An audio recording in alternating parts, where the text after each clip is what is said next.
Well, the longest we've ever been is 4 days. And Yeah. This is 7 weeks. No. Oh, it's starting.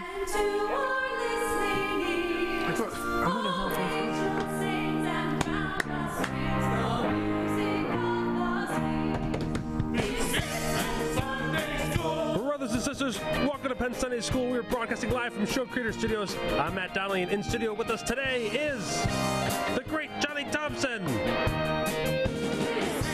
Hi.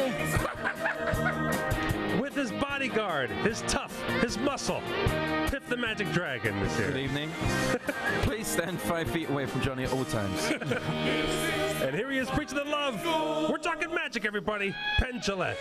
Yeah, let's talk magic. You know, Yeah, let's do a big magic podcast. Yeah, guys. Wait a minute. I got here in the morning. You just said good evening. Have we been here that long? Yes, Johnny. Yeah, we've been here that long. as Bob Dylan said, people just get uglier, and I have no sense of time. So we have got Johnny Thompson, the great Thompsoni. the great Thompson, greatest magic mind alive, and we have Piff, a professional working Vegas magician, and we have Matt Donnelly, who's starting out in magic. Hey, everybody. I'm just glad to be here. He's going to ask the questions. What questions do you have about magic, then? Come on, anything you want to know. Okay. All right. So, how much does it matter to when you're first starting off magic? Like, you know, there's so many things out there with like different decks, different trick decks that you have to know, and there's so much stuff where you can understand these like little tiny gimmicky tricks. Like, if you're trying to be a performance magician, how much does understanding like these little tricks matter to your development? Can you ask that question in less than 5 minutes? I cannot. Okay. Nor will Now, I. did you do a lot of little packet tricks, and you did a lot of close-up card stuff, didn't you, Oh, Piff? I was packet king. Piff the packet king. I had a whole range of wallets with a whole range Now, of... for those who don't do magic, packet tricks are when you pull out just a limited number of cards. 19 seven of spades, usually. Here's the thing with 19 seven of spades. Yeah, they have like bizarre cards, like they're like the 3.5 of clubs, or they've got rainbow backs, or... Yeah, well, and you always take them out in little plastic cases. They got All 4 laminated cards in them, cases. and And then you say, this is a perfectly ordinary 4 pack of cards. trick cards. I mean, you have to struggle to get them out of the thing because they're so like gunked up with sweat and they've like bonded to the plastic itself. So you have that struggle. Come on. So don't start with those then? You could do whatever you want. Well, that basically comes from starting out by going to magic shops and buying these little tricks to begin with. Hey, you know what? I was telling Johnny about Piff and Pop's Magic Shop, the UK tour, and there was a long pause, and Johnny says, "And you're going to make money from this?" I was like, "Yeah." And he said, "How much do magic shops pay these days?" What are you going to get, 200 a night? Oh, so now I've already burned the idea of actually doing a tour. Now we're doing Magic Shops tour. Piff and Pop go to magic shops. Much better. Johnny improved it like he does everything. Yeah, of course. Why just lecture? But Why you know, just lecture? I want to talk about learning magic here a little bit, because I think it's fun. Teller gets very upset that everything's on DVD now. Everything's on the internet in video, and it's much less text for people learning tricks because video is much less searchable than text. Johnny has, how much does your book go for, the 2-volume thing? $300. Yeah, $300. And it's sold out. Yeah. But I've just scanned it and it's now on eBay for $5 a piece. So I won't. But it's this big, beautiful book full of pictures, and it is the first magic book I've ever seen that really seems to have everything in it. On the final trick, his $100 prediction, Which I'm watching as we speak. you're watching the version on the internet, which is, I saw him do it at a trade show. I don't want to talk about this. You know, I think I'm going to put this in my act. I'm not even kidding. I'm not going to give it away. I don't want to give it away. I don't even want to bring any attention to it. Well, could I at least talk about it? Oh, okay. Johnny, how many people bought your book? How many books did you sell? The first printing was 1,500, and we just now. So Piff, I just want you to know the 1,500 people are thinking the same exact thing you are.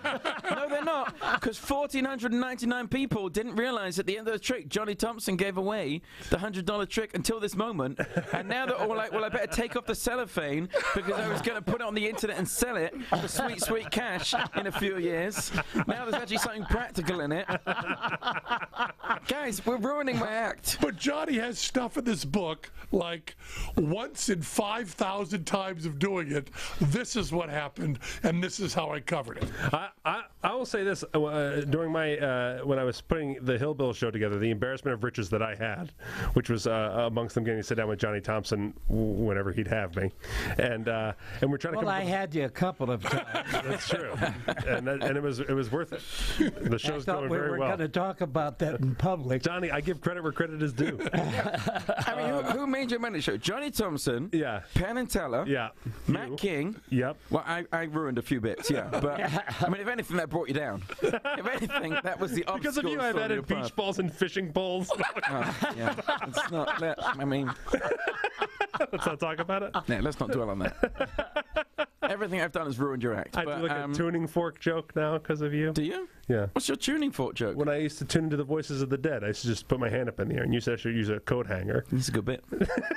And then I didn't have the coat hanger one night, so I just grabbed two forks from the table in front of me, and I used tuning forks. That's not a tuning fork. Exactly. That's why it gets a laugh, Johnny. Oh, okay.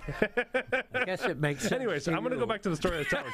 So how was that? I was like, oh, we should come up with like an ending trick, and Johnny just throws out this trick. He throws out, you should do card to wallet, $100 prediction. No, goddammit, Johnny! Who else are you giving this away to? RJ, we respectfully was like, I don't know if you're there yet in terms of being able to perform this. Yeah, I agree. And I said, I'll take your word for it. And then I told Penn, we were going over different finales, and Johnny threw out some kind of card to wallet thing, and Penn just screamed. He just screamed at me saying, he was going to give you a card to wallet? Like, I almost fell out of my chair. Like I said, I couldn't get him to pay, so he didn't get it. I was in a trade show in San Francisco, seeing him with lay people under fire. It has to be, for that environment, the greatest thing I've ever seen. Can we talk about the Dove Act? Can we please? I really think this is going to go on my act. Sure. What harm will that do? People will now hear this podcast. They'll go, I want to see this legendary trick. So they're going to come to your show. Let's see Piff fuck it up. Penn, are you going to put it in your show? I don't think so. I'm not going to put it in mine. Johnny, you going back on the road anytime soon? No, you got it. Boom! All right, let's get the contracts out, ladies and gentlemen. Penn signs anything we put in front of him, we're good there. You saw that, didn't you, that I sign anything? I love it. Yeah, there you go. It's the greatest thing ever. Yeah, I don't care. I'm not sure whether it works because of the theory behind it or because you're Penn Jillette. That's the only thing that's concerning me about it. But yeah, everyone always asks you to like sign away all your rights to everything everything you do. Oh, hi, you're about to appear on Morning News. Can you just sign this 12-page contract? Have you seen us on the road yet? Yeah. Yeah, they just come to you with this like huge document. We had a great thing where we were. This is what I stopped worrying about. We were first doing Penn and Teller Get Killed. We were given a contract by Warner Brothers. And the contract said, by signing this, you'll give Warner Brothers exclusive use to the character Penn Jillette. Oh, my God. And the character Teller. Those two characters will not be used without Warner Brothers' permission to getting paid. Reading the whole thing through, and I said to Teller, let's sign it. I don't care. Let's give away everybody. Sure. Because when we did Tim's Vermeer, and Tim Jennison was saying, they've actually said in here that I don't have the right to use the name Tim Jennison ever again without the permission of Sony. I said, yeah, sign it. He said, but that's my name. I said, yeah, sign it. Now, it works out fine for Penn and Teller, as we know. Tim Jennison, can he still use his own name? He can use his name, yeah. Really? Yeah. Because I haven't heard much from Tim since. I have seen some mysterious tech lectures by TJ. So that trick was amazing. Now, how many trade shows did you work? I mean, how much of your career were trade shows? Well, I'll tell you, I did 3 shows an hour. Oh, God, that's and where you get good. 8 hours a day. Some shows were 10-hour shows, and I had 15 years of that, and I used to do at least 2 to 3 trade shows a month when I was working full-time, so thousands and thousands of performances. Yeah, when we used to do street performing and Renaissance festivals and so on, you just, you get there at 10 in the morning, you leave at 10 at night, and you just grind. Yeah. And I believe, and this is contrary to everything acting tells you, all acting teachers will tell you you want to be there and be present and know where you are. I believe some of my best shows, I had no idea where I was. I had done it so long, it was on such automatic pilot that I was just totally in the flow. And there was no conscious kind of self-awareness at all. I mean, when you're on your 30th show of the day, there's a certain kind of automatic pilot that takes over that gives you that kind of gentle authority that you have, that people know they're going to see something great. I also love that trick, the card in the wall, the trick, Piff trick. It's in the Piff show. the Piff the Mad Dragon's $100. Yes, you mean Piff's new wallet trick? Yeah, shortly to be available on eBay.com. The thing with that trick is that people can come back to see it over and over. And I can't imagine a layperson seeing that the second time. Because you go, okay, well, I saw it once, and the second time I'm going to learn a lot about it. Exactly. I believe seeing that thing 5 times by lay people would be completely mind-blowing. Oh, he has real magical powers. Well, people would come back to see if, and people would say, don't pick the 3 of spades I did last time. Yeah. And of course, I never lost a dime. The closest I ever came is I was doing a farm progress show in the middle of a cornfield in outside of Indianapolis, Indiana. This is where you'd made it. Huh? This is what once you'd made it. Yeah. Well, that's what it was all about, to get to that show. And, They planted fame in those fields. yes, exactly. That was my name in the time, Planted Fame.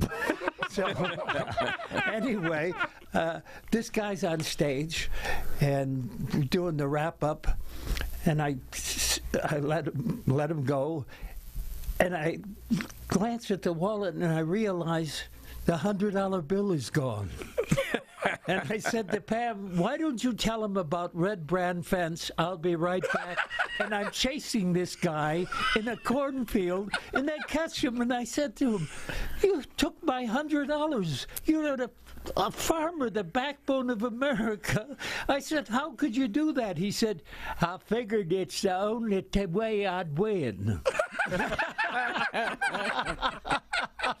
And That's he the was closest correct. I came He is to totally losing correct. Yeah. He is absolutely correct. But I had guys. He's immoral, but he was right. I had guys who took the trick. Immoral? Johnny was cheating every single... What do you mean immoral? Are you really going to... It's a magic trick, Matt. Johnny was not going to end up with $100 of that guy's money. That would be immoral. What? Johnny is lying, sure. What? Johnny's saying, I'm going to give you a chance to win $100. It's not his money. It's my money. I'm on Johnny's side on this. No, you, what?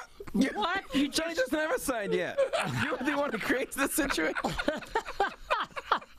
Don't bring Johnny into this. No, forget that offer of my wallet trick to you. So You'll forget it, So Matt. when you go into this Piff show you do Yeah. a magic show, when you go do it and some guy runs off with your money, you're gonna be like, good for him. No, he's going to chase him like I did. around the Exactly. cornfield. First of all, and I have people to chase him.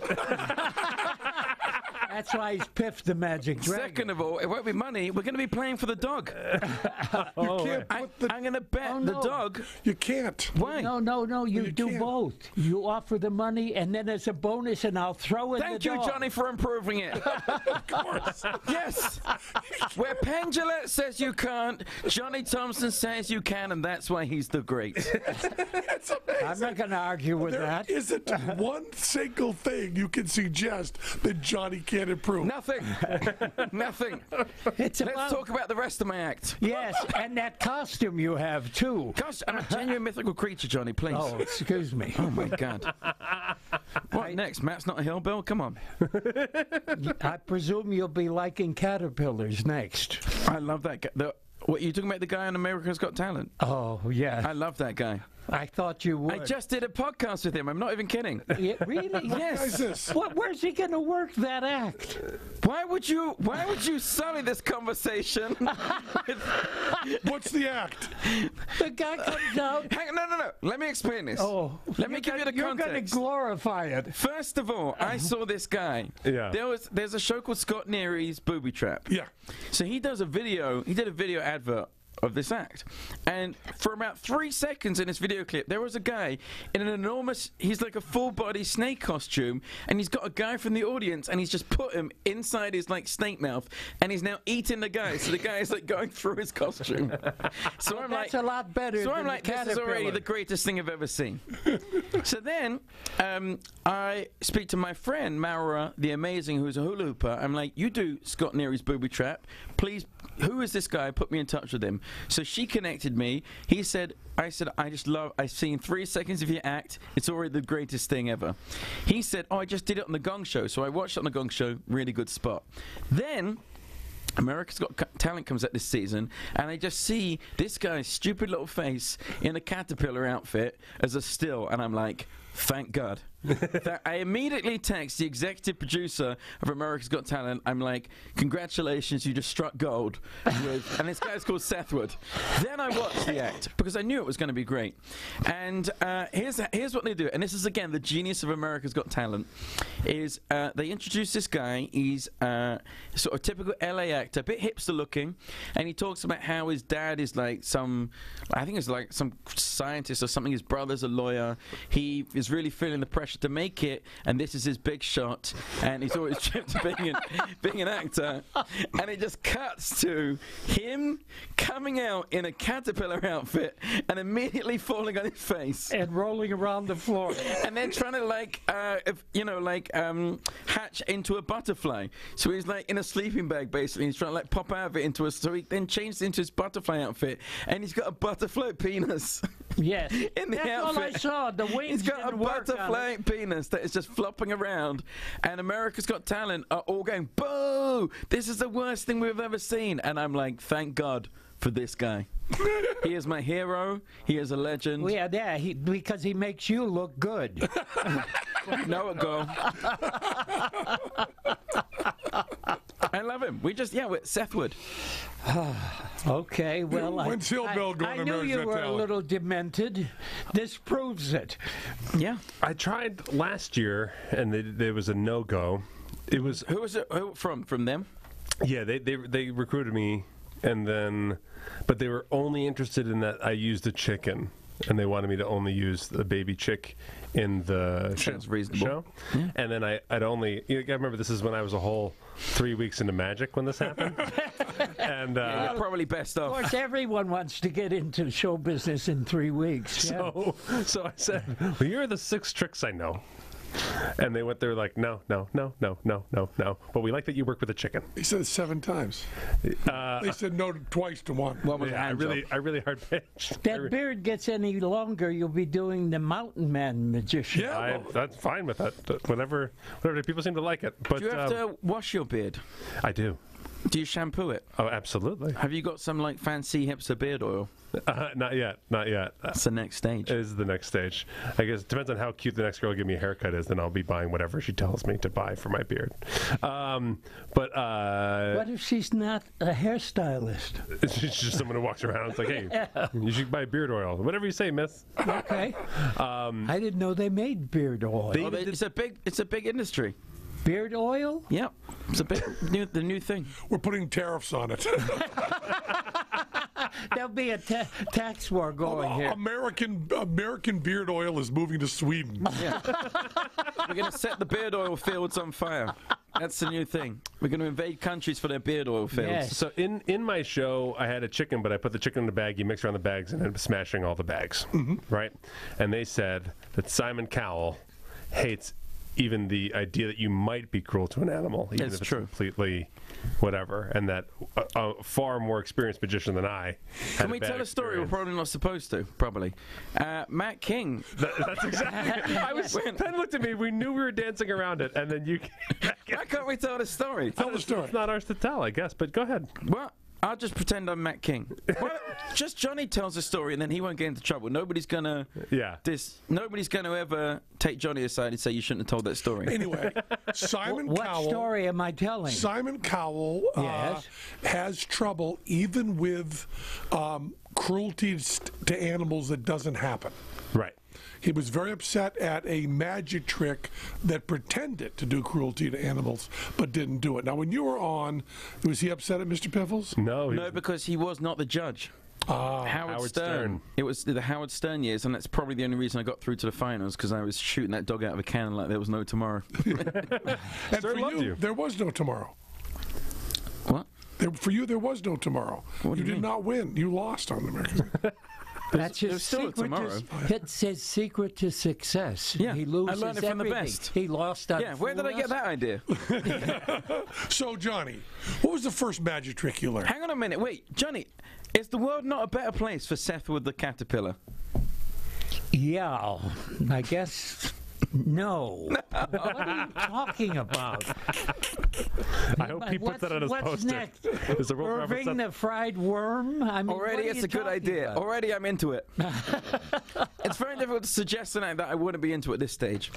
All right, what So I had to come up with a trick with a trick, and I'm just wrapping it up, and you can take it over. You can just. I don't want to. Penn was trying to bring this back into a sensible conversation about Johnny. Well, all wait, right, let's the audience hear might be about the curious how the chicken. story ended, but go ahead. Tell the story. Tell us the story. I had to come up with a new The trick. audience is really curious about the Matt King story that we're not allowed to tell.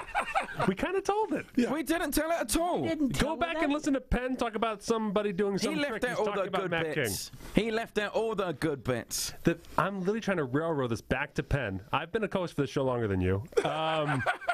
And you're interrupting the railroading that's trying to make the show more efficient. I just want you to know that. Yeah, I know. Have you not seen my act? That's like my resume. That's like my tagline. Piff the Manic Dragon. Inefficient. Loser.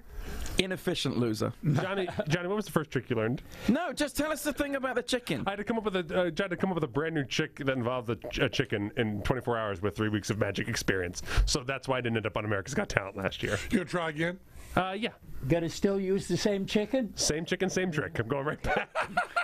That is not going to go well, buddy. I'm repeating my mistakes. We did in way back in the 90s, we did an MTV award, right? And the MTV awards, we decided, I got this idea that I loved, where we came out with Gibson guitars, right?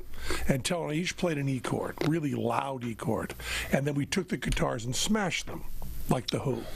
And then I addressed the camera and said, The Who smashed their instruments on stage because the music they were playing could not contain their passion. We're not musicians, we're magicians, and we use a rabbit. And this rabbit cannot contain our passion. So we took the rabbit and we put it in a case, and then Teller started doing magic with it. And then I wanted to say the thing Elvis said when he first, at least what sounds like on the record, first played rock and roll, when he said, "Hey man, wait, that don't swing. Let's get real gone." So after we were going to vanish the rabbit, he was vanished and showed empty. I said, "Hey man, that don't swing. Let's get real gone." And we smashed apart all the equipment that supposedly had the rabbit in it, like we'd done with the Who. Right now, this is at in L.A. at the amphitheater. Right, it's a big, huge crowd, and the crowd was very heavily broken down. There was Aerosmith and the old rockers. There was Guns N' Roses and the new rockers. Then there was Run DMC and Public Enemy. And all the urban rockers, and we had been just done a video for Run DMC, so we were sitting with Run DMC and Public Enemy and all those guys, and then so we showed and the people went crazy and we smashed with the rabbit, and then we went, wait a minute, we don't want anyone to be upset. He said we had done a switch. and the rabbit was not actually in there. The rabbit was over here in the amp that was behind us. And there was a special compartment, and Teller pulled out the rabbit, and the audience all went, oh, and relieved, and then Teller drop-kicked the rabbit into the audience. So there were. This is such a good bit. Why are you not still doing this bit? And the crowd. I love this bit. This They is a ran out great of bit. rabbits. The crowd went crazy. It was wild, and they just kicked out of the audience and looked great. And they did, reaction shots of, Guns N' Roses. Everybody. Da. The next act up was In Excess, Michael Hutchence, right? And Michael Hutchence went up to do his award, and he said, "I just want to say now, I live for the time when all people and all animals are Who's he treated pointing to? us. Oh, not the rabbit in the No. fourth row. No. And all animals are treated with respect, even symbolically." Now, because of where he was pointing and where he was looking directly at Public Enemy and Run DMC, because we were sitting there among them. And for some reason, In Excess had already gotten on the nerves of the rappers. We know some of the reasons. So they began yelling and questioning, shall we say, his sexuality. Yes. And they were yelling really abusive things at him. And then he started yelling back at them to protect this rabbit. And Tell and I were sitting there going, it was a fake rabbit. Nothing happened. Nothing happened. And it turned into this whole, big thing. They had to stop the taping and redo stuff and edit that whole thing out. Oh, man. It turned into a really nasty. It was almost like Penn and Teller and In Excess were going to start a race riot based on a rabbit. And it was really funny because MTV was so angry at him for angering Run DMC and Public Enemy and making them reshoot and stuff. They called me up and said, the new In Excess video is going to debut on MTV next week. We'd like you to announce it. So I called up Eddie Gordeski, funniest man in the world, and I said, Eddie, he'd been at the MTV thing, he knew how bad it went. I said, they've asked me to introduce the new In Excess video. And Eddie said, oh, that's great. That's great. I said, I need a joke for you. He said, I got the perfect joke for you. So the name of the song we were debuting was called Suicide Blonde. And I introduced it like this and said, we have a debut here on MTV. It was by In Excess, and the song was originally called Suicide Blonde, but Michael Hutchence is so sensitive, it's now called Got Real Depressed, so ate a lot of chocolate blonde. And then a while later, I ran into the bass player for In Excess and said, I was introduced to the bass player of In Excess. And I said, oh, well, that was kind of uncomfortable there at the amphitheater at the MTV Awards. And he said, we were all on your side. It was Michael Hutchence alone. But that idea, the idea that when we went on Saturday Night Live, we did a thing where we cut a snake in half. Yeah. We pretended to cut a snake in half. It's a good trick, but it's cut restored rope done with a snake. We also did it on Fool Us, but we originally did it on Saturday Night Live. And Isn't that when they got all the complaints? Yeah. Yeah. And Lorne Michaels told us it was the most complaints they'd gotten in Saturday Night Live history that we cut a snake in half. And Lorne read me one of the letters, which was great, which said, we know this was probably a magic trick, but it could give people at home an idea. Like two people watching TV going, hey, Fred, look at that. Let's go find a snake and cut it in half. And what really made it amazing to me was the week before that, the month before, we had put Teller in a water tank and drowned him until he was dead and got no letters of complaint on that whatsoever. So I should say to Simon Cowell, the guinea pig that Mac King had on your show was not in any way, shape, or form mistreated. And when you break Mr. Piffle's leg... Not on America's Got Talent, I don't. Oh, my God. I know better than that. No, we did a thing on America's Got Talent where I had 4 boxes hanging from the ceiling, not the ceiling. From the flies. Thank you. The great Thompson. Thank you. Mr. Showbiz. Mr. Showbiz. Knows the word flies. I said inside one of the boxes, Mr. Piffles. The other 3 boxes contain the hopes and dreams of Mr. Piffles. In other words, they're empty. Then we let Howie Mandel choose a box. We destroyed the other 3 boxes. Opened up the last box. Mr. Piffles was safe and sound. Heidi Klum stormed up to me, like, as soon as I finished, came rushing up. Why would you put Mr. Piffles in a box? Why would you do that? Why would you put the dog in a box? I was like, Heidi, the dog is not in the box, you dickhead. Do you really think I would trust the life of my chihuahua to Howie Mandel on a 1 in 4 chance on live television? And then Johnny has to play the blues based on that. Yes. Pulls out a harmonica, plays the blues. That was it. Is this Johnny's phone going off? Yeah, that's Johnny's phone. Yeah. All right, yeah. No, whatever I was saying. Let's just, God, I need to... That set off my phone. Now you... So anyway, yeah. I'm going to have to start the bit from the beginning now, because I can't remember where I got to. You got to so I was on Heidi America's Klum. Got Talent. Heidi Yes. Klum. It doesn't help. Heidi So she came up to me and she said, do you really think I would put the... Oh, God. Johnny, your phone has ruined this bit. You said. You really think... Let me just start over again. We'll cut it out. We're live streaming. Welcome to the internet. No, we're not. We're not? No. You're kidding? It's a bank show. It's a bank show? Yeah. Oh! This just got so much better. I can have 4 or 5 stabs at this one then. Okay, go ahead. Here we go. So I was on America's Got Talent. Johnny, can you turn your ringer back on? Thanks. Okay. Wait, did you call him Rich? Yeah, well... Did you call him in the first place? We weren't going to tell you. Oh, my God. Okay, you're on America's Got Talent. Yes, and Heidi Klum comes up. She storms up to me and she says, why would you put Mr. Piffles in a box? I said, Heidi, it's a magic trick. Do you really think I trust the life of my chihuahua to Howie Mandel on a 1 in 4 shot on live national television? Oh, God, I don't even know what I'm saying now. You know what? What you're doing is exposing the secret to a trick. I'm okay with that. Okay. Go ahead. So you said this. Yes. And what did she say? Where's the punchline? Where is the punchline? It's like all of your tricks. They have no punchline. You called Heidi Klum a dickhead. I don't know if there's a bigger punchline than that.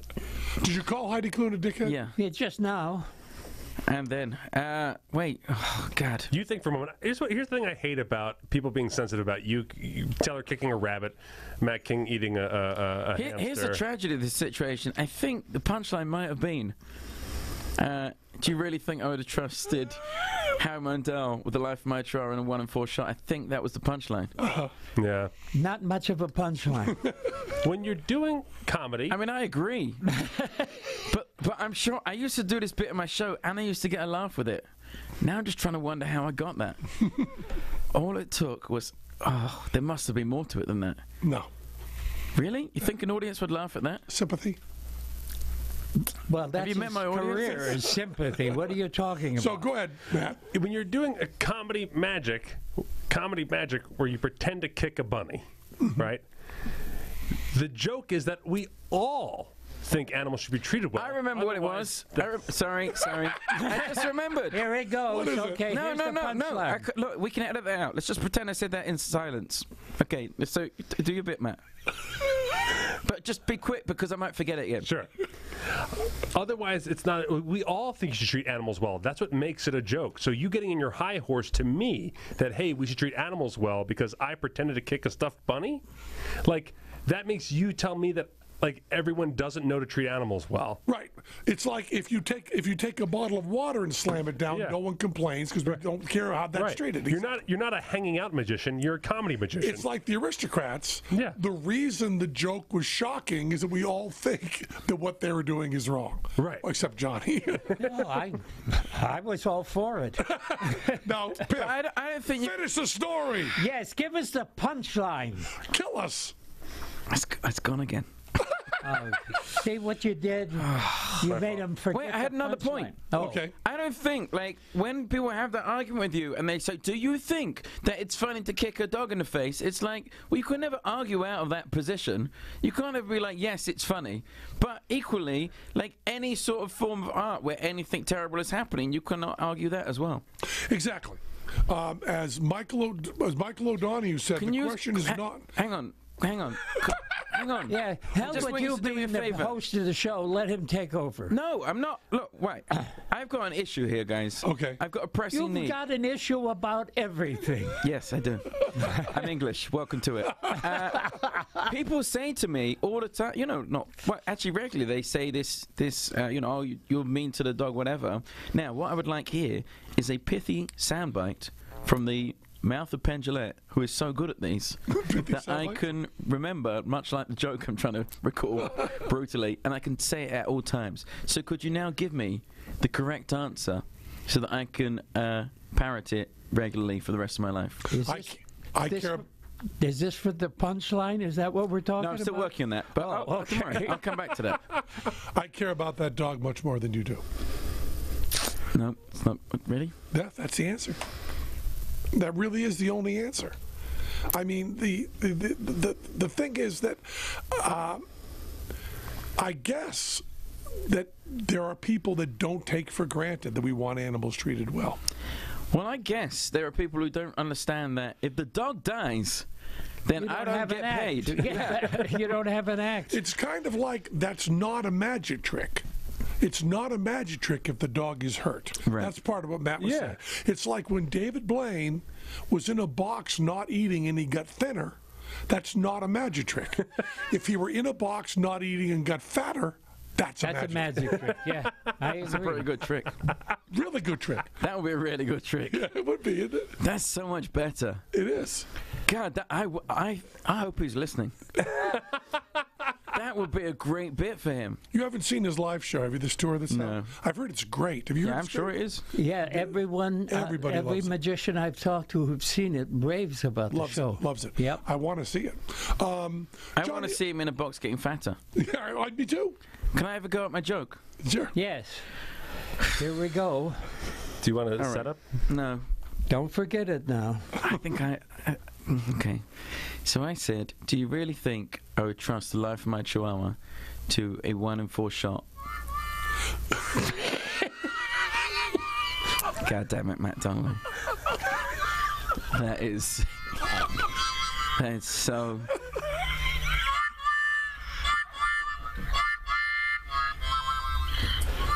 Oh, ladies and gentlemen. Whatever happened to Piff the Magic Dragon? He gave up. Oh God, I wish I could have heard that live. It was a bank show. Do you really think I would trust the life of my Chihuahua? Go ahead. Really? All right, I'll give it a go. Do not pick up your phone, Matt Donnelly. Do you really think I would try? Hands above the table, guys. Mine too, because it would be hilarious to do it again. And I really am tempted to call out Johnny myself at this point. I can't even trust my thumb at this stage. Do you really think I would trust the life of my child to hammer down a 1 in 4 shot on live national television? And then I said... and then I would mime ripping the box open, and I would say, he's dead. Good night, America. Come and see us in Vegas. We've got barrels of chihuahuas out there. Boom! Punchline. All I need now is a guy in a caterpillar suit. That's it, huh? Ah, God damn it. Somebody ring him up. I think your phone's on vibrate, Johnny. It's definitely going off. So, Johnny. Yes. I get asked all the time, and I do mean all the time, on Twitter, live, everything. I'm interested in magic. How do I start? Johnny, someone's interested in magic. How do they start? Well, A child, maybe. Let's start with the child. yeah, I guess by today's standards, you'd probably go into a magic shop and try to buy some simple magic tricks, you know, to get started. The other way, which is what I did, and most magicians in my era, we went to the library and read magic books. What magic book do you recommend for a beginner magician? Well, if it's for cards, I recommend The Royal Road to Card That's Magic. Teller's too. Teller loves Yeah. the Royal. That's my favorite. I like I card. wish I had this. Hang on a minute. Let me dig around so that I can find an interview where it doesn't look like I'm hopping on a bandwagon here. I need to find this. Well, I'll tell you why that's It's a fine wonderful book. bandwagon to jump. No, that was my favorite. I read it cover to cover. Well, it's now my favorite too. No, So- screw you. Screw you, Matt Donnelly. Why is just- it Not your my favorite. favorite? Why is it your favorite? That's my favorite because Teller loves it and Johnny Thompson loves it. Well, no, I'll tell you why. I tell you why. Well, he's Can I- going can I- to tell can I you tell why. me I'll what- shut up. No, no. Tell us why. Well, listen, I don't want to jump over this, but equally, I don't want you to tell us why, and then me have the exact same reasons. You won't have. His phone's going off again. His phone is going off again. It seems to be activated by you. Piff, why? Johnny's phone's allergic to me. Never mind, Johnny. Piff. No, why I don't- is the Yeah, we Royal want to Road- hear from you yeah. why it's Why it's the best. a great book. Let me just look. You can just. This is a bank show. You can edit all this out, and then we can get the real wisdom from Johnny. I don't think that's going to happen. Because No, not with you here. Go ahead, Piff. lay it. Because not only has he got some sweet moves, it's really got the 7 basic moves in magic you need to know. I don't think it has a second deal, so maybe it doesn't. Maybe, but it has at least 4 or 5 of them. Then it also has 4 routines that you can use, and they're good tricks.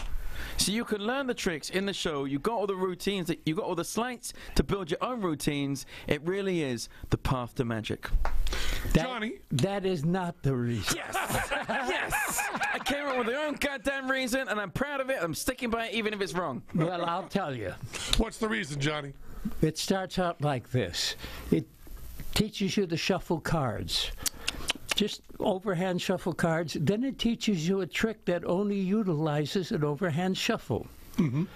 Then it gives you a move to go with the overhand shuffle, and they give you a second trick that's based on a move in the overhand shuffle. And it goes on like this, and it gives you a complete repertoire by trick the end for of every it. move. A trick and all the moves at the same time, and you learned it in increments. And that's why Is it's he such not a saying great what book. I'm saying, but better? Much better. Much better. But The doesn't word that- you missed was incremental. But don't we take that for granted when I speak? We just try and dig to the gold of what I'm saying. It's just covered in shit. You speak incrementally, yes. Yes, thank you. Teller, when he was in high school, had a job filling gumball machines. And he would meet the other gumball fillers during lunch, and he promised himself that entire summer he would do a new card trick for them every single day. Huh? So he would go. What a nightmare! Yeah. I mean, those people that had to work with him. What a terrible thing. He would go home every night. I never realized how content I was to just fill gumball. I didn't know there was a whole complement of gumball fillers. These guys just can't wait to get off lunch. God, I can't wait to get back to that Get machine. back to those gumball machines, yeah. What do you do for a living? Oh, I spend an hour on a lunch break. The rest of it's a vacation. These guys' least favorite book is The Royal Road to Magic. No, card magic. Card yes. magic, yeah. At least I can't. explain it correctly. I know, I won't. I went for it and it's gone.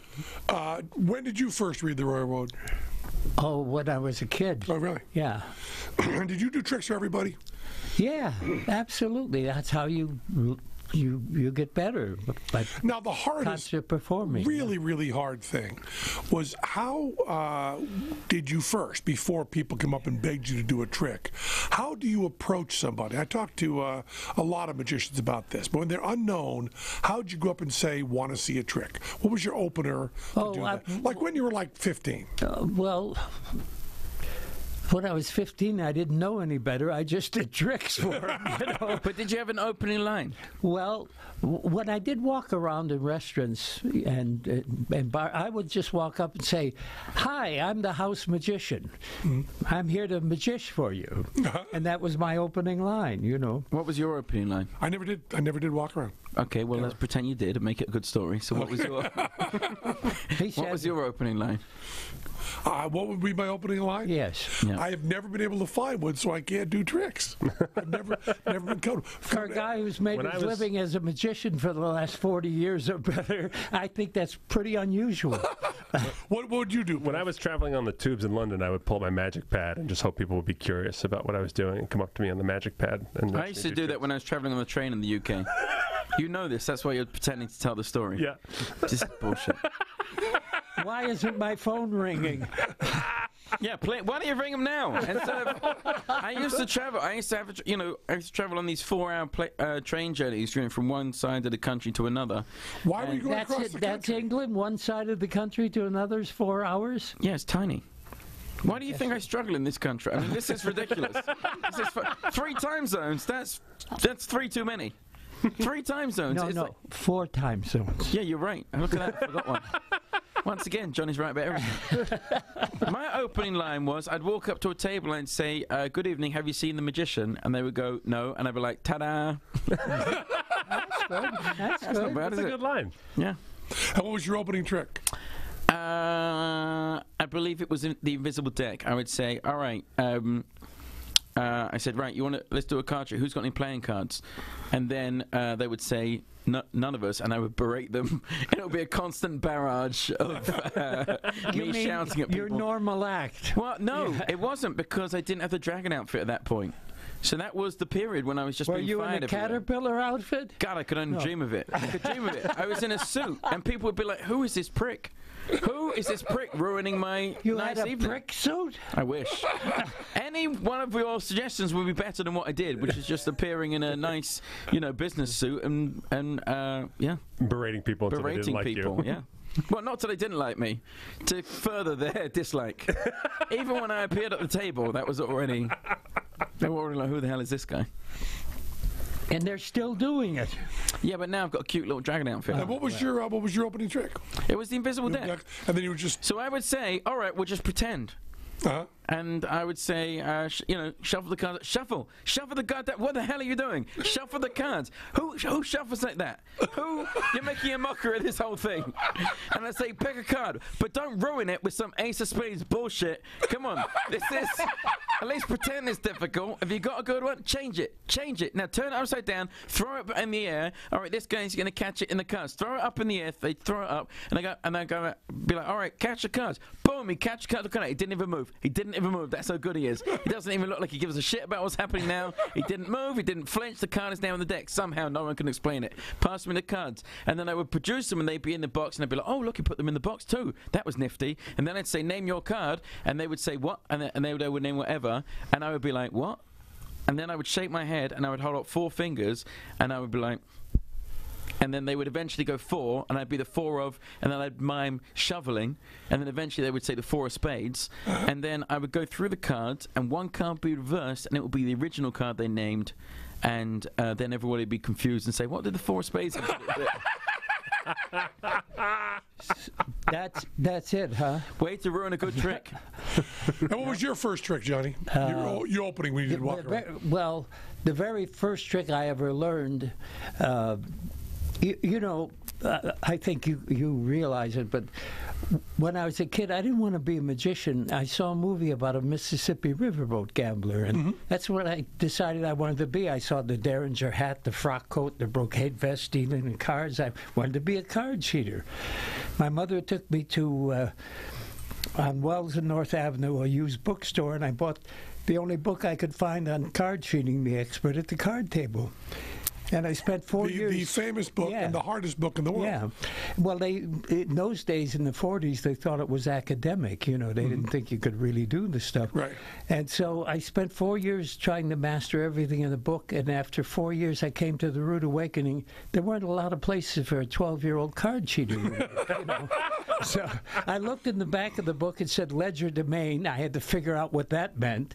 And the first trick I learned was the card through the handkerchief. You have a card selected, shuffled back in the deck. You wrap the deck in a handkerchief, and you shake the handkerchief, and the card falls through the material. Yeah, apparently, Teller just did that on a morning news show. Oh, yeah, it's a great trick. Really nice. That was my first trick. You guys sing the praises of books over videos. Absolutely. It took me forever to even just realize what the word injog meant. Like Injog. What do you There think you go. I did at 8 years old when I read enjoy? It took me like 3 months, by the way, I think to what Matt's figure saying- out all the terms. All that Matt's saying is it's been a real struggle for him to learn magic, where the being taught by Penn and Teller and Johnny Thompson and Matt King. He's really had to fight his way up from the middle. Yeah, He really has. Oh, I'm sorry, you really suffered that you didn't know what in-jog meant. How can we make it easier for Matt Donnelly to learn magic, ladies and gentlemen? He avoids in-jog if he does it our way, yes. Well, And phalange, that's another. Is it phalange? Phalange. What? Phalange. I never knew what that was for ages. Oh, God. Yeah, the amount of phalange talk I did as a small child. It's obscene. I can imagine what you thought phalange meant. my daughter is right now at Performing Arts Camp in upstate New York, and she called us the other day, and she is talking to her. She has a magic teacher. Oh. And the magic teacher, turns out, big Penn and Teller fan. Oh, great. So she said she always learns these tricks. And when he asks her, do Penn and Teller teach you magic? She goes, no. I go to their teacher. I go to Johnny Thompson. And that's who we have here. And we're going to be back on Wednesday with more. That was Penn Sunday School. That was Penn Sunday School. Cha-cha-cha. Now I'll shut my phone off. You Can't become do that Nick. bit again.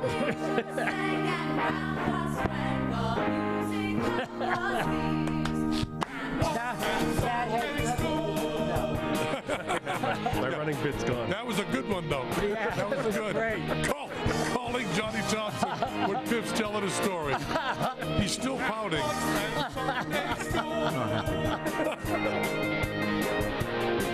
Yeah, Wednesday, more with Johnny Thompson, Piff the Magic Dragon, Matt Donnelly. I'm Penn Gillette, and I love you. Was Penn Sunday School. Anybody need a beat? Nope, let's go right ahead.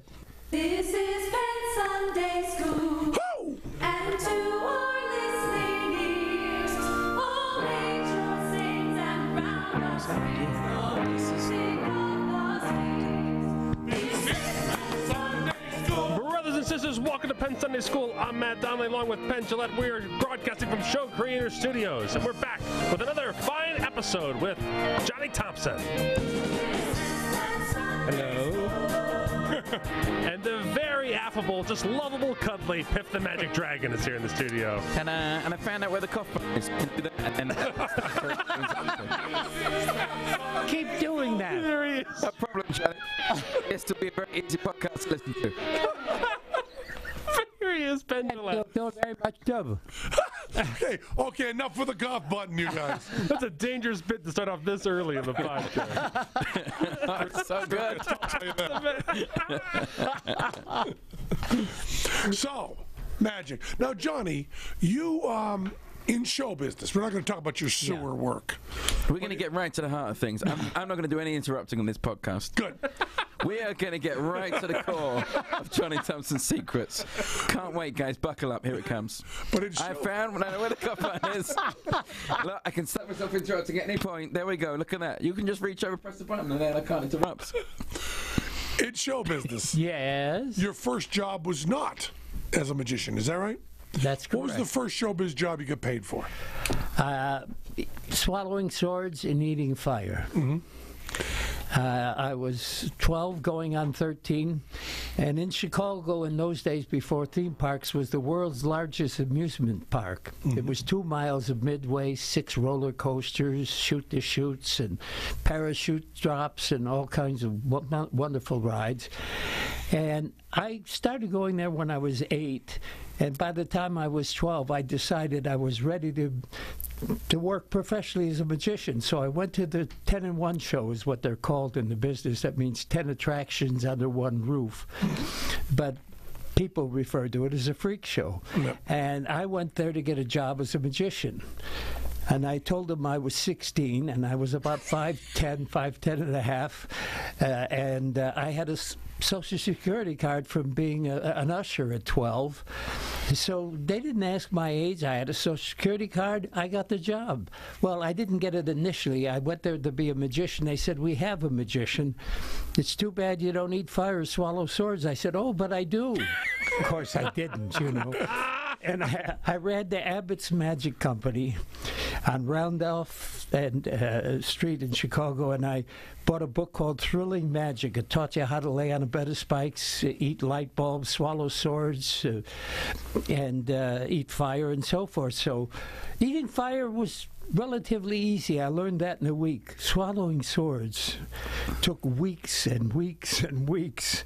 And you know, first of all, just getting the sword to pass the epiglottis, you start retching and retching, and I didn't know about using a coat hanger to start with. I started with a long butter knife and worked my way up, and it took me many, many weeks, but I finally learned to do it. You know, even when you get it past your epiglottis, you think you're over the hump. The minute the cold steel hits your esophagus, you start retching again. But now you got this blade going through your throat, you know. Anyway, Good Lord. Just, everyone's underreacting. This is horrible. Well, no, I tried to learn sword swallowing on TV. Yeah. Oh. I tried to learn it in front of a TV camera, and one of the cameramen refused to keep working there because it was so brutal. And I bruised the hole inside of myself. I tried to do it in 1 hour on TV impossible. and did real damage to myself. It was horrible. No. I was sick and running a fever for like a week afterward doing it. But I did it. I got it down. You did it? I did. You can swallow swords? Oh, I got that day. I did. Afterwards, I was totally freaked out. Yeah. Ooh. So anyway, I got the job, and I only lasted 2 weeks. That's because I was fired over a geek, is what they referred to him as, but he was a man-made geek. He was a regurgitator named Waldo the Human Ostrich. Yep, human ostrich. Yeah, and so he was kind of dwarf-like, had a humpback, an extended sternum, which they called an extended sternum, and eczema, warts, and a Viennese accent. And he, you know, all the freak show performers have a way of making extra money. The fat lady sells pictures. The giant will sell a wooden ring. Waldo didn't have to do that. He would come out and he would say, "My name is Waldo, the human ostrich, and I'm here because I have been on the Ripley's Believe It or Not called 6 times, and I'm going to show you why they call me the human ostrich. But first, I have a pie pan here. If you put some change in, I will give you the money back at the end of my performance. If you put a nickel in, I give you a nickel. If you say a quarter, well, kids would throw pennies and nickels in, hoping to say they got more money. Anyway, once he got it, he said, "This is why they call me the human ostrich," and he would down all the money. Swallow it. Yeah, open his mouth, nothing's there. He said, "I'm still hungry, maybe some donuts." And he'd bring out 2 plastic bridle rings, clack them together, put them in his mouth. Oh, open his mouth, they're gone. Now everyone's astonished. He said, "I'm still hungry. Maybe a fish course." He takes a goldfish bowl, catches the goldfish with a net. Now this is before sushi became popular here, guys. He would put the fish in his mouth, the tail would wiggle, down it would go. Women were passing out now, right? And he said, "I'm still hungry, maybe some filet mignon." He'd bring out a little cage with a white mouse, and this was his idea of humor. He would hold the mouse by the tail, he'd reach into his inner jacket pocket, take out a toothbrush and brush its tush, you know, and then he put the toothbrush back, put the mouse in his mouth, leave the tail out wiggling, and then he go, "Now men are passing out," right? And now he said, I was already out with the women, actually. Yeah. And so he said, "Maybe some dessert." And he'd bring out a bowl of lemons. And then people would always select the biggest lemon, and he'd swallow that. And then he'd stand there for a minute, then he'd regurgitate the lemon back. Out would come the mouse, put it in the cage, was still alive. Out would come the fish right into the water, out of his mouth. Out would come the bridle rings. Out would come all the cash. Nobody ever took a penny. Nobody ever took a penny. So I'm there for 2 weeks, and now I'm going to learn how to clean up. The last 2 acts, which they rotate on 10 and 1 shows. So the last 2 acts for that night, when everyone moves into the annex is another room where they have real, what they call freaks. Or The blow-off. Yeah, the blow-off to the show. And then while they were in there, we clean up papers and sweep up quickly and clean the theater. Well, this night, Waldo was the last act I'd already performed, and all of a sudden, something was different. After he swallowed the lemon, nothing happened. He just stood there. Then he started getting beet red, and it kind of got dark brownish red, and he keeled over. Well, the lemon had gotten caught in his throat. Well, in this amusement park, because it was 2 miles of amusement park, there was a Chicago fire station in the park, right next to out the side door of the freak show. So I ran out. They came over with a pulmotor unit. They pumped his stomach. Now, unfortunately, they killed the mouse and the fish. Well, Waldo came walking to me afterward. I thought he was going to thank me for saving his life. I didn't know this occurred every so often with the lemon. And he says, "What's wrong with you, kid?" I said, "What's wrong, Waldo? Why didn't you do what everyone else does when I get the lemon caught?" I said, "What's that?" "Hit me on the hump." When he said, "Hit me on the hump," I broke up laughing. I got fired the next day. Well, you know, Stevie Starr, Yeah. wasn't he on America's Got Talent with you? Yeah, well, I worked He was in on the Europe, same year. you know. Yeah. And he would always, it was great. He just refused to ever back out from any of his lines. So he would be like, "Oh yeah, I swallow a deck of cards, I shuffle them in my stomach. You name a card, I find that with my stomach, and then I cough up the card." And then he'd do the most god awful force on me. Oh, God, really, Stevie? Yeah, well, he does use his magic, you know. Yeah, but he just refuses to acknowledge it to anyone. yeah. We had this thing where David Blaine wanted to meet him. Mm-hmm. So, Well, you want to meet sword swallowers for all sorts of reasons. so Blaine wants to meet him. But this guy was a regurgitator, Right. not a sword swallower. If you really want to meet them. And I had a friend of mine who was working on the Blaine show, so he rings me up and said, "Can you arrange a meeting between David Blaine and Stevie Starr?" And I did, much to Stevie Starr really didn't want to go. And I said, "Look, you know, just like, if you want, I'll arrange it if you want." Whatever. So we arranged it, he went, and then they just sat there trying to out-bullshit each other. It was just like, I was like, really? They were just, it was unbelievable. Blaine just was bullshit, you know, just like, every time they would just raise it. It's like, you use 4 goldfish, I use a shark. I eat a shark with my face, and then I regurgitate it with my face. And Steve would be like, "Only a shark, I ate a pterodactyl once." Then I ate a shark just so the pterodactyl had something to eat. Oh my God. Yeah, it's so the people that do not crack. Oh, I can't be around them. They have real psychic powers. They're real hypnotists. Yeah. They don't ever crack. Not even within show business. And the thing is that nobody cares. No, who gives a shit? You say, "I'm doing tricks," they go, "Good, we like those tricks." Yeah. It's also people, you remember, we just had, well, not just, but a while ago we had breakfast with Puddles, didn't we? Puddles' Pity Party. Uh-huh. And he used to be backstage and would never break out of his clown character, would never talk, would be constantly silent, and I refused to let him anywhere near me because of it. I was like, eventually, but he was doing this to all the comics, and all the comics eventually just said to him, "Look, you can't do this. You know, we know it's an act. Why are you not breaking character? Just be normal, dickhead."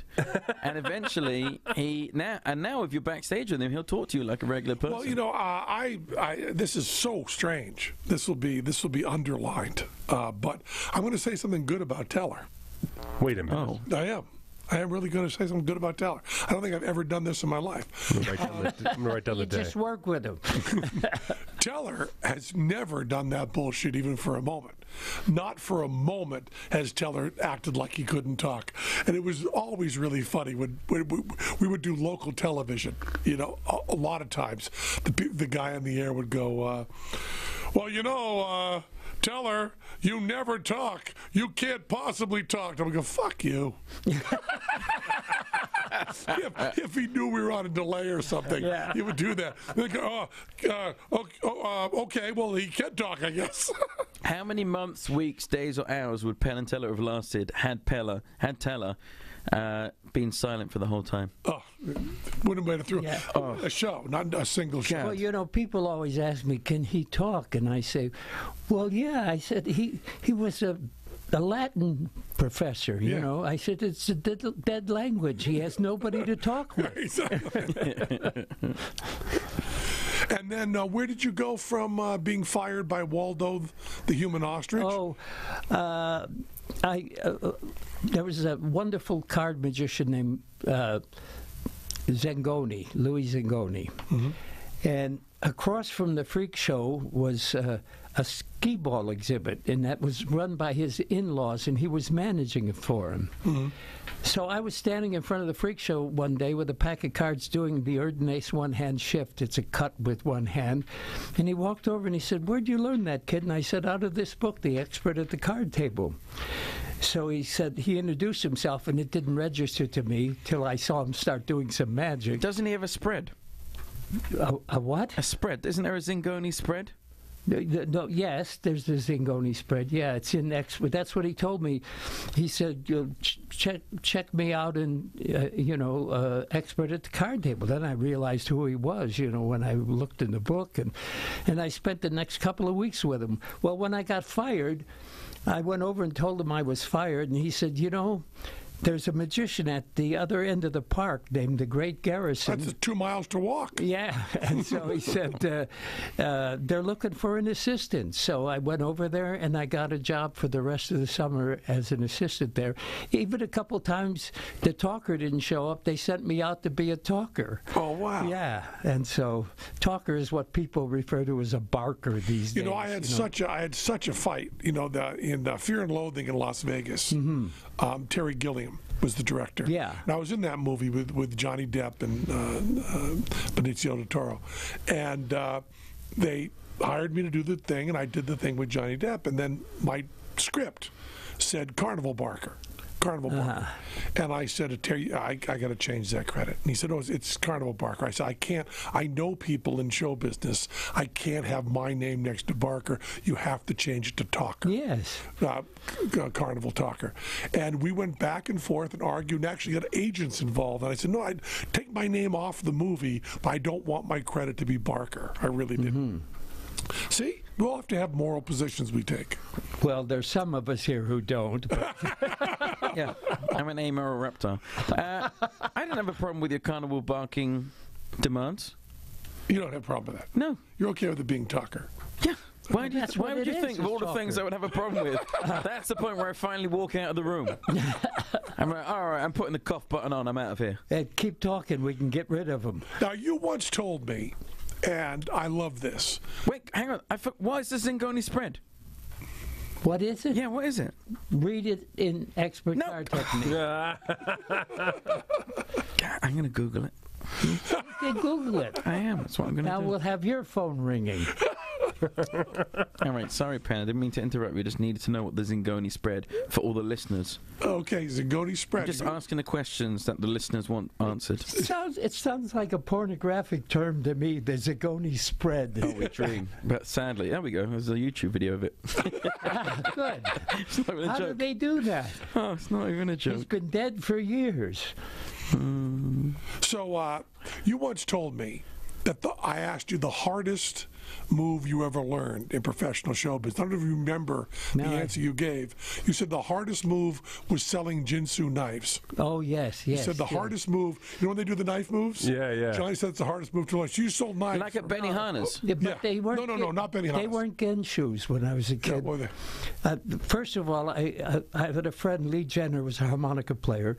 His uncle was a bit of a con artist, and after the Second World War, and I was a kid, he had a needle that would sew silk stockings before nylons came around, and he could repair them.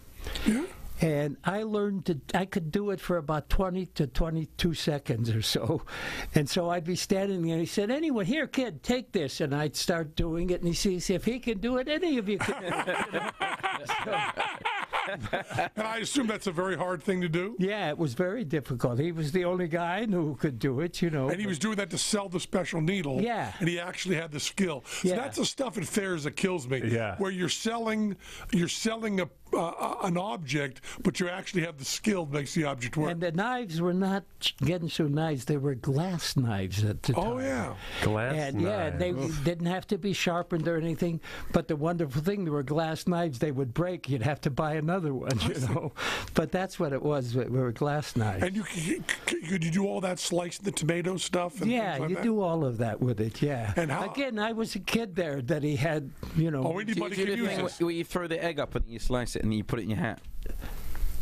No, we didn't do that. But maybe You're talking about the Benny Hanna Benihana, stuff. yeah. No, this is a Yeah. different thing.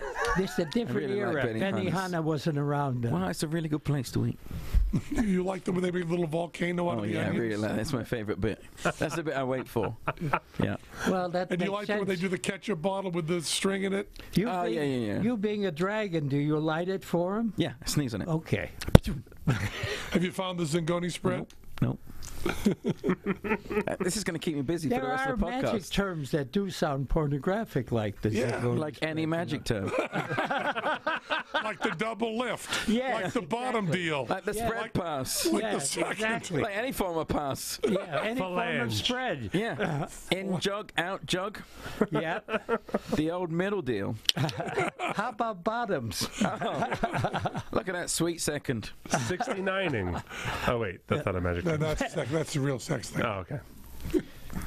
And you were in the Harmonica Cats. Yes. Yeah. First time I worked with him, I was 16 years old. The bass player. That 16 was a busy year for you. Yeah, no, 12 was the busiest year. 12 is when I was with Waldo and all of that, and yeah, that was a great year for me because at 12 I got into magic when I discovered. You remember I found you that picture of Waldo. It's hanging on my wall. You found me. I heard that story, and I got an 8x10 of Waldo and gave it to Johnny. Yeah. So what were you just asking me? I was asking about harmonica. Harmonica when you were 16. Yeah. So at 16, Don Less's father died, and they needed someone to replace him. I took my first plane ride on Braniff Airlines. It was a kind of a milk run, you know. They stopped and picked up mail, and it was a prop plane. We went from Chicago to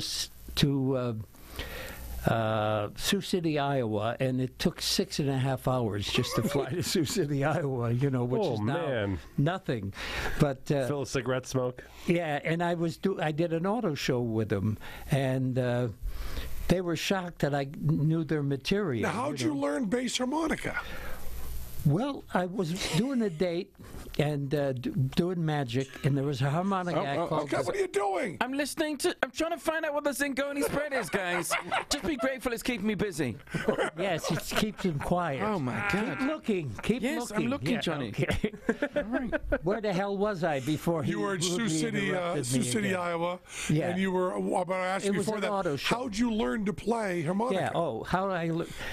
Because bass harmonica is a stupid Yeah. instrument. Well, there Nobody was this, plays that. There was this act on the show called the Paul James Duo, and they played a small chord harmonica and a lead harmonica, and I got fascinated. So the guy who was my assistant in those days, and his sister worked with me, and he got fascinated. So we went, and he lent me the money. It was $75 to buy, and this is in the 40s. Yeah. A Wow. ton That's of like money. That's like $1,000 now, $1,200. Yeah, so I was working as a soda jerk in a Walgreens, drugstore, and I paid him off $10 a week until I could get, which was just a hair less than I was making, but I paid him off, and when I bought the thing, I decided I'm going to have to learn to play this. Why'd you pick bass harmonica? I was fascinated with bass, bass fiddle, upright, and so I decided that's what I wanted to play. And I actually went to the Jerry Murat School of Harmonicat School of Harmonica. I'm the only guy who went to the school and actually became part of the act. Like those tribute, like Judas Priest, right? With the tribute act that actually ended up in the real show. Yeah. So, Just want you to know, Penn, you're right. Way closer than you think. $75 in 1940 is worth $1,320. See, I can do that in my head. Yeah. well, I didn't know I was spending that much, I guess. But then in 1951, I worked here. You say 56 in the show, but it's actually 51 that Is I it? did this. Yeah. I'll have to change that. Yeah, 1951, there were we did 5 the show hotels again. on the Say, strip. in In August. 56, there was more than 5 hotels on the strip. So,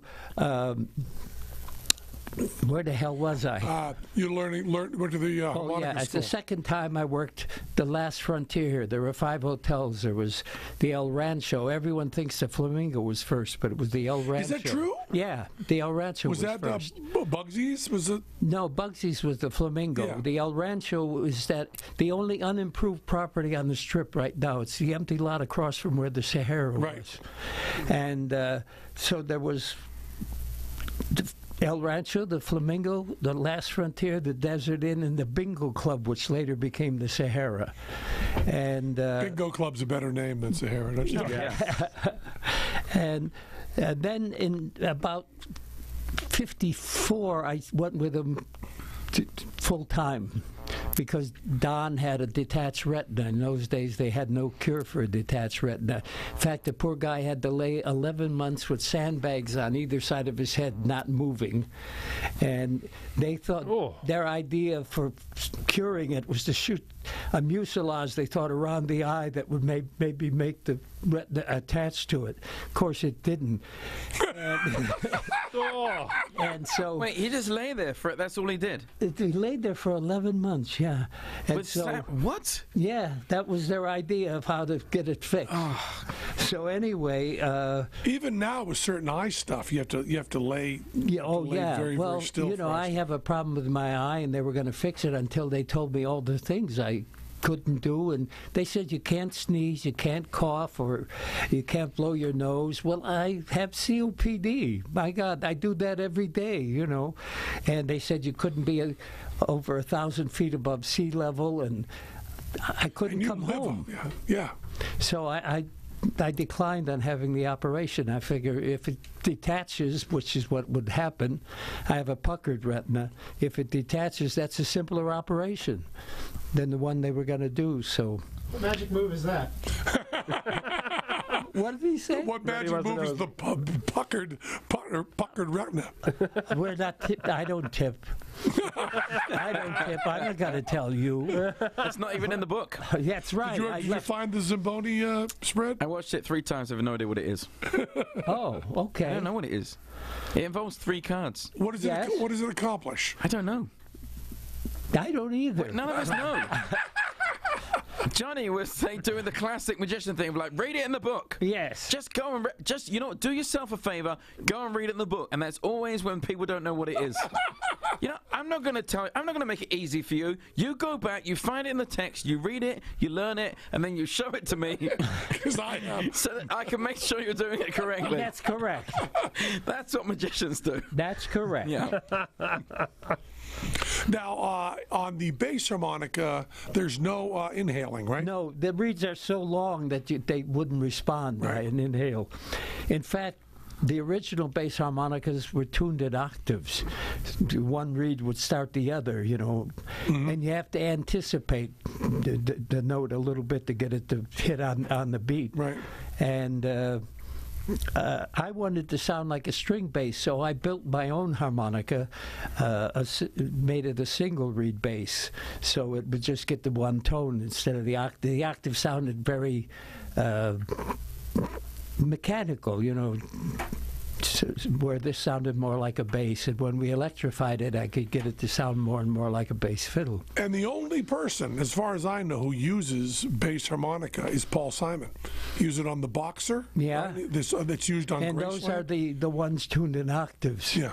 They have a brassy sound. Yeah, a little bit. Yeah, the single reed doesn't have such a brassy sound. And it plays on the Graceland record. It plays well with the accordion. Yeah. Well, I did. I can't always tell the last song I ever recorded because it was for you. It's Right. just the title. Butt Fucked by the Family Dog. Yes, that's Yes. I don't want that to be my last recording, even though it is that true? Yes. Your last recording was butt fucked by the family dog. Yeah. That's Playing right. bass harmonica for Penn Gillette. That's what you end up playing. That's what you end up playing. You still have your bass harmonica? Yeah. And you built it? How do you know? I'm sorry. How do you know how to build a bass harmonica? This is what I was going to ask. Okay. It's like, what is it, Johnny? Just tell us something about it, please. Okay. Anything. Anything. Tell us something you tried to do and failed. Because at the moment, Yeah, you're good like, yeah, bass harmonica, yeah. I rebuilt that from scratch, all right? Oh, doesn't Paul Simon have that? Yeah, but he does it wrong. This is how you should do it, Paul Simon. He just does that brassy sounding Yeah, thing. brassy, shitty Paul Simon. Yes. Oh, my God. How do you build the bass harmonica? Well, Jen? so there was a single reed bass harmonica, but it was tuned in G. Now the bass Remember it harmonica, well, yeah. the bass harmonica I play is like a bass fiddle, only I don't have the upper registers. It's only 2 octaves, but it goes from contra E to E below middle C. So I took the plates off, the lower plates off my bass harmonica. Not the top octave, but the lower octave, and I just cut a comb, which is what they call the wooden base that holds it. But I cut, because we were electrified at that point, I cut it out of plastic, lucite, because I didn't have to worry about the resonance because it was, electronic at this point.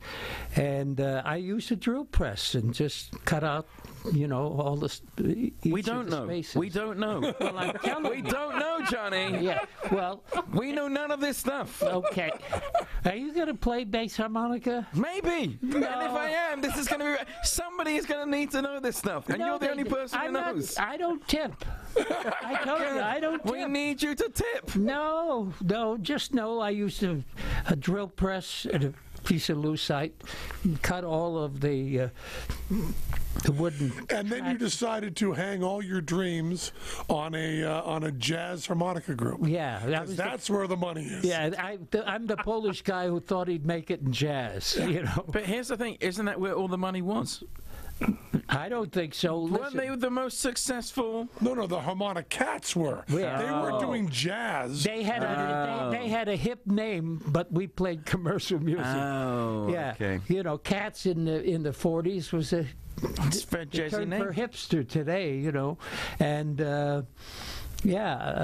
that's where the pork pie hat came from and everything. The but bebop era. Right now, you could start a group called the Harmona Hipsters. Yeah, that's Yeah. it. Harmona Hipsters would do Yeah, very well, well. Done already. Is there really? That was no. I just thought I'd say That's that. what Johnny's going to do next. The Harmona Hipsters. Yeah, the Monica Hippers. And you toured with the Harmonic Cats all Toured over. with the Harmonica Cats for a few years. And then how long did you have that Fakakta jazz harmonica ensemble? 5 years. till I- 5 years you tried to struggle with that Yeah, thing? and I was 25 grand in debt with the group. Oh, my God. Oh my God. So I said, and as it became, I had so many changes of personnel in the group. The one harmonica player got fed up one day. He used to drive in from, Who? What? Well, his name was Bob Herndon, one of my partners. He played a very unusual harmonica that maybe only 6 people could ever learn to play. And that's why they don't make it anymore. But it looked like a court reporter's typewriter with all these buttons on it, and you could get any chord construction you wanted with it. Is there a chance, Johnny, that you're just so committed to stuff that no one had the guts to tell you that you couldn't do any of this stuff? I just love it that 3 years in, he's like, let's give it a couple more. Yeah, and so I finally got so fed up with personnel change. I had some great players. I had a kid who played. He's got one guy blowing into a court reporter's stenography. Yeah, and Another guy on breathalyzer. Yeah, well, it was a chord harmonica, a lead harmonica, and a bass harmonica and drums. We were called the Harmonica Jazz Quartet. And He wanted a classy name. yeah, so well, couldn't be the modern jazz quartet was already taken. HJQ. Yeah, so The jazzy aristocrat. yeah, well, yeah, it could have been if you were familiar with the aristocrats. 'Cause that's what people felt. I'm going to hear jazz on what? The jazz musicians saw the word harmonica and they wouldn't come in. And the harmonica players saw the word jazz and they wouldn't come in. So we had to play to an audience of whoever walked through the door that didn't give a shit. The only people you had were people that might not be bothered by the word quartet. Yes. Yeah, exactly. So, but I hate jazz. Yeah. I hate harmonicas, but I like it's quartets. a quartet. I mean, Yeah. if I can see anything performed in 4, Yeah. I do Oh, it. yeah. Yeah. So anyway, I had some good players. One happened to be a kid of 18, I started to tell you, and he played piano, but it was kind of, a drummer's piano where you only 2 fingers on the No, right I hand. don't No, know. we I don't know. Anything you say prefaced by we don't. We just don't know, Johnny. Well, all right. Anyway, this kid A turned... drummer's piano? What is a drummer's piano? One day he played drums for me, and I said, "Quit playing piano. This is your..." And it was a guy named Jack DeJohnette. Oh, no. That was who I was in my group, Jack DeJohnette, who's the hottest black drummer in the business. Why do you have anybody else on the podcast? I just didn't know any better. You moved Jack DeJohnette from piano Chicago. Yeah, playing in Chicago. to drummer. You moved him from piano to drummer. Well, That was your suggestion. Yeah. Well, I didn't. I mean, he was playing. Why don't you move Piff into what he's good at? Yeah, what am I good at? We all want to know. Being a fake dragon. Operated the cup button. You. What is he good at? What is Piff What is he good at? There must be one thing. I'm still waiting. God. Me too. Pissing me off while he interrupts. I guess that's I'm what really he's good at that. Now, Johnny. Yeah. When anyone asks me, who's the best magician you ever saw work, who's your favorite, I have one answer, and that's Johnny Thompson. What's your answer? The best one I ever saw? Who did you look up to the most? Who was the guy you called for all your questions? Charlie Miller. Charlie Miller. Yeah. And Harry Reiser. Why don't you talk about Charlie Miller and Harry Well, Reiser? Charlie Miller was probably the greatest all-around magician I ever met. I mean, he was brilliant at cards as much as Vernon was. And in fact, a wonderful magician named Percy Diaconis. Oh, sure. And Harvard mathematician. He is well known. He's the leading expert in probabilities. Mm-hmm. And that's from his background. With cards. Yeah, so to speak, yeah. So to speak, his yes. His background in cards. Yes. I'll leave it at that. Yeah. But Percy, by the way, probably one of the finest sleight of hand performers I've ever seen. He and Forte here in town. Yeah, Steve Forte, maybe the 2 best hands I've ever seen with sleight of hand, along with Charlie and Vernon, Mm. And just tell us a little bit about Charlie. Well, Charlie was my mentor. He was also known in magic as the magic's greatest house guest. He stayed with people all over the world. When I really got tight with him, he came into Chicago to stay at Magic Inc., J. Marshall and Francis Ireland Marshall's magic shop. He came for 3 weeks. He stayed 3 years. He lived with me for 10 years, and I remember when I wrote his obituary,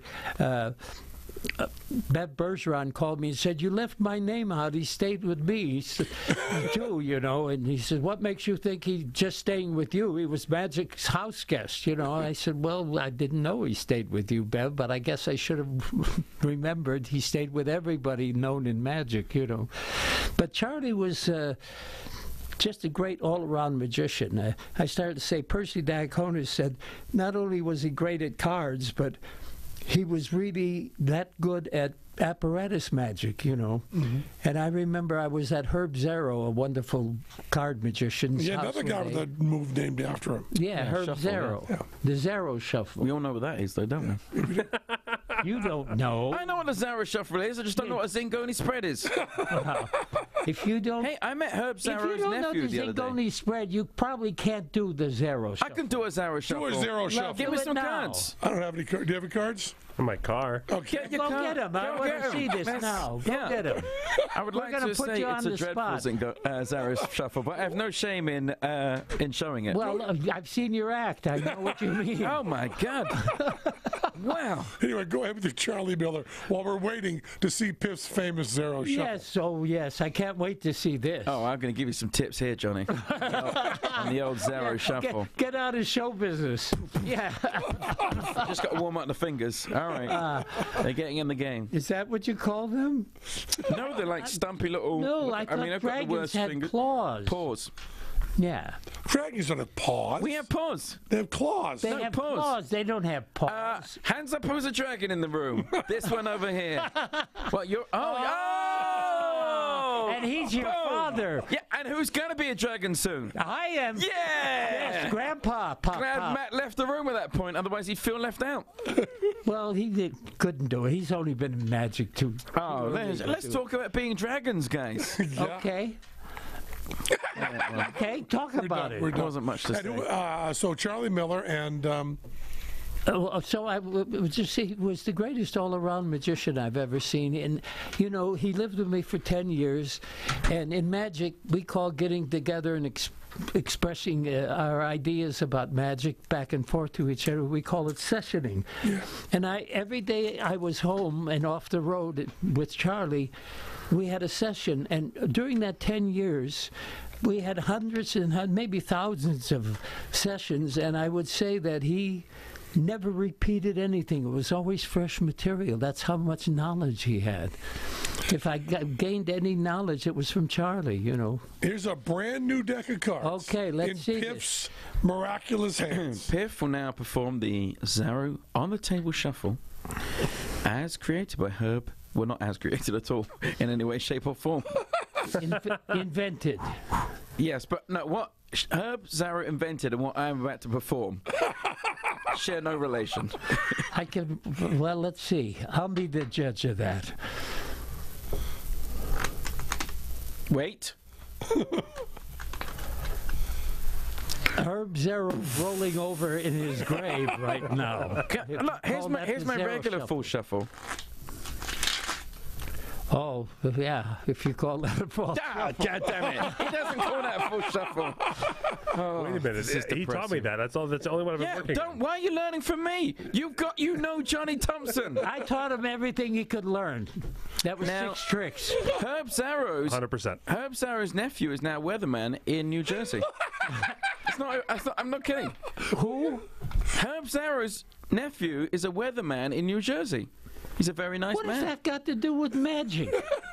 Or the Zero Shuffle? Why is that not a relevant point?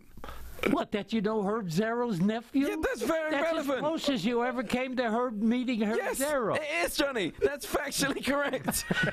That's the point I'm trying to make. That's exactly the You same make point. that point all the time. No, I don't. I've never told you before I met Herb Zaro's Well, nephew. no, it's about anything. Oh, I cannot- I know his I brother-in-law. cannot wait to meet this show where that's you how are you my met Penn. grandfather. You said you knew his It just sister-in-law. writes itself. It just writes itself. Yeah. Johnny, this is. Well, of course, I've coined that. Yes, writes itself. I'm just going to now perform this shuffle until Johnny says it's. What is it? Passable?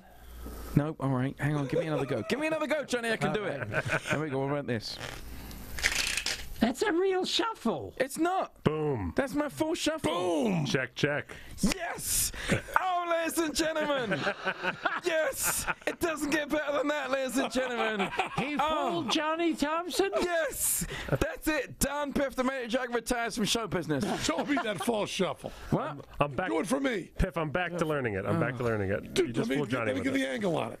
No, I can't. You. Oh, like this. It's just making him feel good. Yeah, he was. Yeah, he was. You could see it in his eyes, but I still take it anyway. That's not bad. No, what do you mean it's not bad? Johnny Thompson said it was a real shuffle. It looks I good. was humoring you. It's pretty good.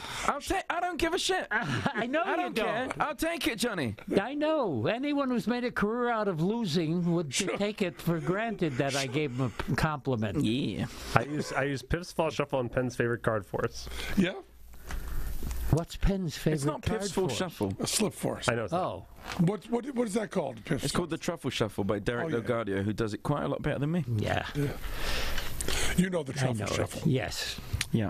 I just wanted to make him feel good. I feel great. Johnny, what's your favorite Fall Shuffle? My favorite is the strip out shuffle. Oh yeah. Oh, That's yeah. So hard to do. Yeah.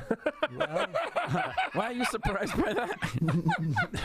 Hey, Johnny, can you do a zero shuffle for us? Sure. Oh, look at it. No hesitation. Okay. Oh. Hang on. Can I just point out, it's actually very difficult to do a strip out zero shuffle on this surface, and yet Johnny Thompson does it flawlessly every time. Oh, look at that! It looks Wow. It looks so good. Look at it! Oh, Now, what's your favorite one? What's the strip out? look at he's doing. Oh, god damn it! It's just so good. Listen, here's the thing. Any other magician, they'd be whipping out their close-up mat at this point to perform a zero shuffle on the table. He just does it on a hard table. He's just like hard table, no problem. Learned this when I was 12. And, you know, I taught you the oink shuffle, Yep. which is What's the kind oink of like the shuffle? zero. The oink shuffle is this. Oink shuffle's good. You got to say oink when you do it, though. This is the oink shuffle, okay? That looks good. Everything. Why is this? Everything he does looks good. It does. It does.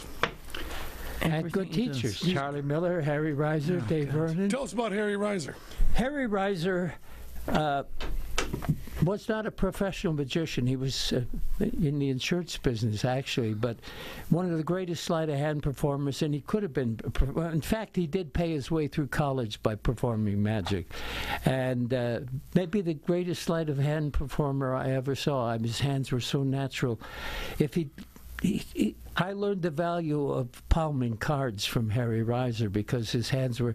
Well, look at if you're going to palm a card, that's it. It's there. And Why do you have any other guests? no, we wanted you on. Lock for the doors, oppo- Matt. He's never getting out. That's true. We brought Buckle you up for on. 29 hours. We brought you on to show the difference. Oh, we didn't need to bring me on to show the difference. We could have just referenced me when I was outside the building. That would have been fine. But here's the question, though. Here's the thing, Piff. How much do you practice sleight of hand now, Johnny?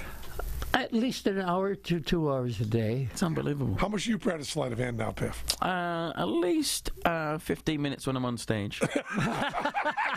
And it depends on how many things he does with sleight of hand. Sometimes it's only 10. What is your practice regime? What do you do when you sit down to practice? I practice shuffles. I practice palming. I practice certain routines, and I'm always learning new material. Do you run through it in some sort of order? Do you have like a warm up? No, I let my hands go where I feel what I should be working on at the time. And generally, I'm trying new material as well. Since we're talking about Paul Simon, you know, I met Paul Simon and spent a lot of time with him in the late '80s, and Paul Simon was, I believe, at that point, the most successful financial songwriter. Well, everyone doesn't realize Garfunkel had nothing to do with those songs. Yeah, Garfunkel just sang them. Yeah. But Paul Simon, and a very, very good guitar player, and we'd hang out a little bit, and he was taking flamenco guitar lessons, and I said, "You going to play flamenco guitar?" He said, "No, I just like to learn stuff." Yeah. And Lou Reed who had the clearest guitar style. I mean, if you wanted to sound like Lou Reed, you sound like Lou Reed. He was taking guitar lessons on how to play like Scotty Moore, Elvis's guitar player, learning a kind of finger picking that would never, ever be appropriate for what Lou did. And that's when I realized what real professionals do, learning brand new stuff that wouldn't in any way affect what they were doing, except it does. Well, answers my first question from the first podcast. What was the first question from the first podcast? Oh, it took 5 minutes to ask the first time, so I don't want to repeat it. But I said, how much is it worth still learning stuff? Like, even though you want to be a stage magician, how isn't it still worth? Is it or is it not still worth learning little stuff off the rack, little tricks here? Well, that's why I consider myself a general practitioner. Yeah, exactly. Thank you. I knew I was something. I'm there for you. But because I didn't know any better. I thought you had to learn to do everything. If you're going to be a magician, you should be able to do close-up magic, and coin work, cards, and stage and illusions. But every magician does define themselves by one thing they do, apart from one, which is you. Okay. Every magician is like, I'm a trade show magician, I'm a manip act, I'm a close-up guy, I'm a silent performer. That's what every magician does that. Except you come along. Oh yeah, I was a trade show magician for 15 years, but not before I'd been in a harmonica jazz quartet. Well, and in between, when I first got back into magic, when I was a kid, I built a bird act and was learning close-up magic. But when I got back into magic, I had to start out learning my close-up magic because I had been away from it for 15, 18 years playing harmonica. And so the first jobs I got was being a bar magician. Bar magic started in Chicago, and I was the only guy who did bar magic for several years who never poured a drink. Yeah, but consequently, they worked the hell out of me. They said, "Okay, go work those tables. Go over here now. Work the bar." I was lucky if I could get a break to go to the toilet. For God's sake. Well, when I was, I must have been 20 years old, I went to the Forks Motel, Buffalo, New York. See Eddie Fector. And saw Eddie Fector. Wonderful. And it was just like the kind of art of that. There's a kind of thing, it's a shame that more people don't get to see close-up magic, because there's an intimacy that you never ever see. The idea of doing a performance for 4 or 5 people at a time is a really wonderful thing that no one has found in the past few years. A really financially viable way to do it. Well, they're starting a place in Chicago now. Well, I was just there. I went there. Yeah. The Chicago Magic Lounge. And it's beautiful, right? Oh, it's so good. But you didn't see it working. But see, in the days when we were doing bar magic, they were just neighborhood bars. Now they put $1 million in and all of that, Yeah. But when I was around, all you did, you had a bar, you worked the bar, and a lot of them were circular or oval shaped, and you'd work the entire bar, then you work tables and back to the bar, and so that was the only way to make a living. Then the trade show market opened, and that really paid the best money for close-up. I mean, Eddie Tulloch and I were the top money makers doing trade shows back in the 60s, and we were getting, in those days, $1,500 a day. How much is that, Penn? $1,500 a day in the 60s would have been close to $12,000. Yeah, so... This is such a good skill. I've never met anyone who can do this. Wait a minute. Who can argue with him? He's checking it out. Okay, check it right now. I do believe everything anyone says with a sort of conviction, so yeah, I agree. Check it out. That's the 60, problem you said, with right? dragons. 1960? 1960. $1,500. I said $12,000 now. This little machine, my little widgets, stopped working. Oh. Hold on. Come back to me. Okay. Well, come back to us when you got the figure. I will. I want to know how much I was making. Johnny doesn't do anything, and I did that, and I did a few gigs, and it was passable, and then I moved on. It's always like, I did trade show magic, became the greatest trade show magic performer in America. Well, I'm not bragging. was, I'm just telling you the hard facts. Well, we were the highest. No, we paid know, guys. Johnny. Yes. We know. We know. And I do want to say, you got it? $12,577. Come on, Johnny. That's pretty good. You- 12,500. I think you got a new career. It's really not bad. It's not a bad skill. I like it a lot. I couldn't do I that. kind of can't sort do of it. nailed it. I made the money and I didn't know how much I was making. Yeah. Can I know both. ask one? What's that? Yeah, you know both. You know both the inflation calculations. Yeah. Can I give you one? I'm not. No, I'm going to stay here. I'm going to stay pat. That's how confident you are. You don't want to lose. You Yeah, know? I can see it. Well, You're the only guy we know who's made money out of losing. He's a great loser. Here's what you do. Yes, I lost on Celebrity Apprentice. Oh, that's And true. then the country lost big on Celebrity Apprentice. Yes, yes. Yes, they They did. lost a lot bigger than I did. Yeah. Johnny, I don't have these ideas by myself. I look to others to what's successful. Penn, great loser. Seth Wood dressed up as a caterpillar. Was that great? That caterpillar is going to really set your career off. You have somewhere to go now. So, if you want to see more of Matt Donnelly, Yes, you want to check out Hillbill, Yeah. the Mind Noodler. that's right. If you want to see more of Piff the Magic Dragon, Yeah. he travels all over the world. Yeah, whatever. If you want to see more of Johnny Thompson, You can see The Gambler's Ballad, which for that's great. which was for a while was only playing on Showtime at like 6 a.m., but soon it'll be on demand. That was, you know, what the greatest thing about that was you said to me, "Oh, hey, we're doing this trick and we filmed it. Come and watch it." Uh-huh. That's not the story. It's a love letter to Johnny It Thompson. is. It is.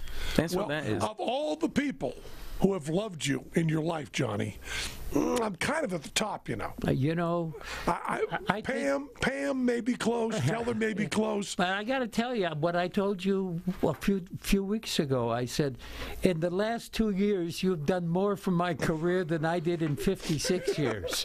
It's really true. I mean, I'm in their show. They open when they walk in. It's a prop of mine from the 60s, and you know, they did this movie. Yeah, but How the did I know I'd do so well at this age? The Gambler's Because Ballad, of him and Teller. The Legend of Johnny Thompson is a really nice documentary that Emery did, and it's all about Johnny. And Arsenio Hall's in it. David Yeah. Copperfield, Derek is in it. Matt I King. did a gig with Arsenio Hall. Did you? Yeah. Do you know the first thing I said to Arsenio Hall before my name? What? I know Johnny Thompson. It was I saw that. Arsenio, I know Johnny Thompson. Bang, I was in. You were in. Yeah. That was the surprise when you were doing Celebrity Apprentice. Teller called me and said, "There's somebody who wants to talk to you," and it was Arsenio Hall. And he said, "You won't remember this." And I said, "Wait a minute. You weren't the kid who came to the Higbee department store in 1973, and I taught you magic." He said, "Yeah, you started me in magic. I never had a chance to. You started me in show business. I never had a chance to thank you." And What Arsenio wouldn't say, he didn't want to say this publicly because he thought it would be cheesy, but he said from his youth that you were the least racist person he'd ever met in Oh, his that's life. nice to And of hear. all the nice things we've said about Johnny Thompson, we've said a lot. It's nice to hear that. It's really that. He just couldn't believe how you took him under your wing and taught him all that stuff. And of course, I've known you forever. Certainly didn't surprise me, but it surprised Arsenio. Listen, when I finished the Cosmo show, I was brought over here to be in this show at the Cosmopolitan, and my contract was to have a solo show at the Cosmopolitan, and then that went down in flames in 7 months, and then the Cosmo said, "Oh, we want you to come and do a solo show," and Johnny worked on my solo show for nothing. At any time, I would ask him. He I've would been say, "I'll meaning be to there." talk to you about that, too. Why do you think his name's not on the credit? He refuses to put it there. For nothing. Anytime, any place, he'd be there. He'd be like, "Yes, I'm there." He was like recovering from pneumonia at the time. "Yeah, I'll come and walk around the showroom with you and look at it." And also, just a side note, I'll plug Piff's podcast, a particular one. He interviewed a fella named Frodo. If you want to hear the story of that Cosmopolitan show, it is told best through that podcast. Yeah, that's that was great. Yeah. Johnny Thompson, responsible for everything great in magic. And Johnny Thompson, if you want his his 2-volume book of everything he's done. You can't get it. Fuck you. Yeah, they sold out forever. We have a second edition. Okay, second edition. Just was. And who's the How many publisher? times have they sold 1,500 magic books in life? At $300 a piece. Yeah, never. Bang, sold out they instantly. Used to sell 2,500 at one time over a period of time. This was kind of amazing to me because at the cost of $300 for 2 volumes. By the way, in 1948, $2. Oh, he's going in retrospect now. He can go both ways. Oh, I've heard that. True. That's John. You're working on it. I am. Where'd you get the magic book from? I gave it to me. No, oh, God damn it. I had I was copies plugging it for Johnny. Oh, Isn't yeah. it Where'd you get it Magicana? from? Magicana? You can get it from Magicana, and you can buy it in most of the magic shops. Where'd you get most money from? Everyone.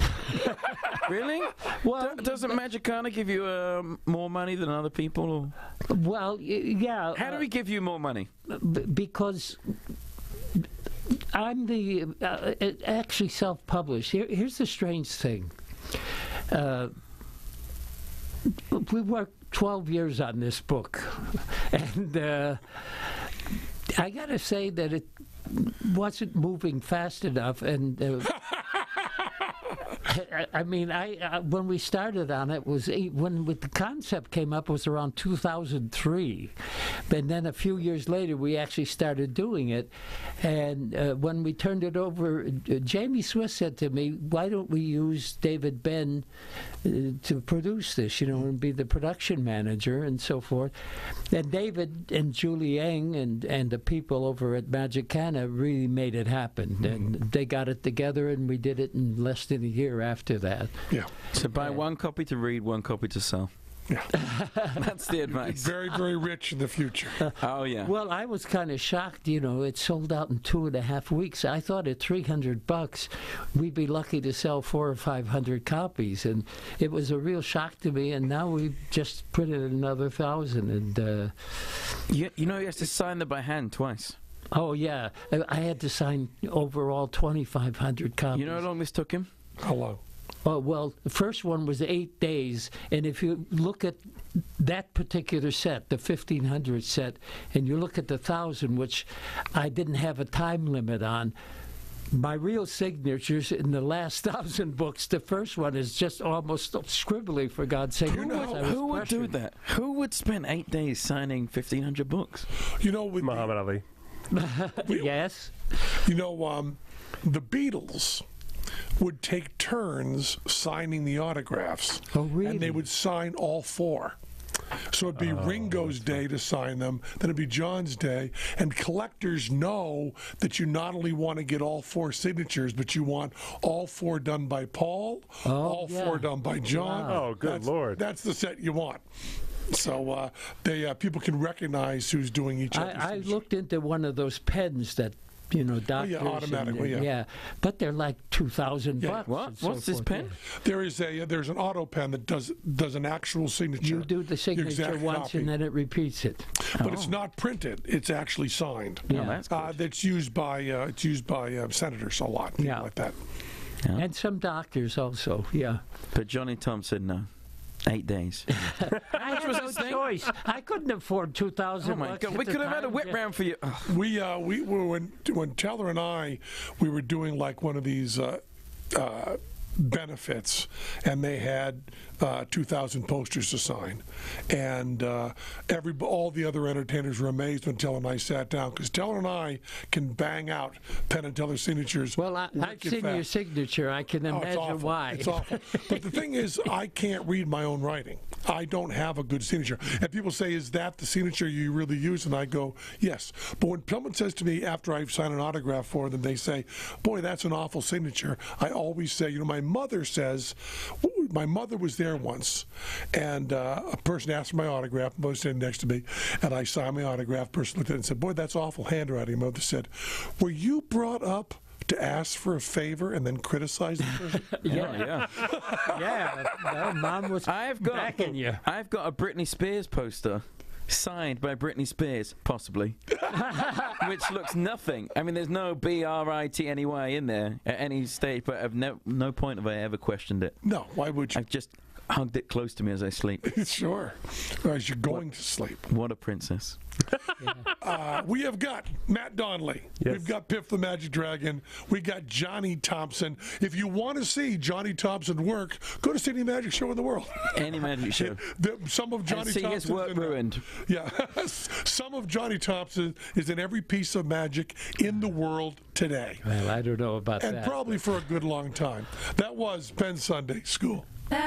Can we just keep going, just for our Cha-cha-cha. personal archives? We are good. I want to work on this move. He's Yeah. interested in this move. What move? There's this Balls in the net. balls in the net trick I want to Oh, Another yeah. pornographic sounding net. Balls in the net. I got them with me. Balls over the head. Yeah. They're all pornographic. Yeah, sure. I'm closing my show with the $100 card You trick. should. I mean, I no will. kidding. No kidding. It's great. I got to finish watching it. Well, I have a bunch of wallets coming. So, well, because the knockoffs, you know how magic dealers are. They want to be able to sell anywhere. So the wallets they sell on the knockoffs, like Joe Stevens and this guy in Germany, they just have a 7 and a heart, you know. Yeah. Well, they don't understand the punchline of the trick is read by the spectator. And the punchline is what I have in real print. You know, it says, you will select the 3 of spades. And if Johnny Thompson wants you to select the 3 of spades, You're gonna you select the will three select the the 3 of spades. Right.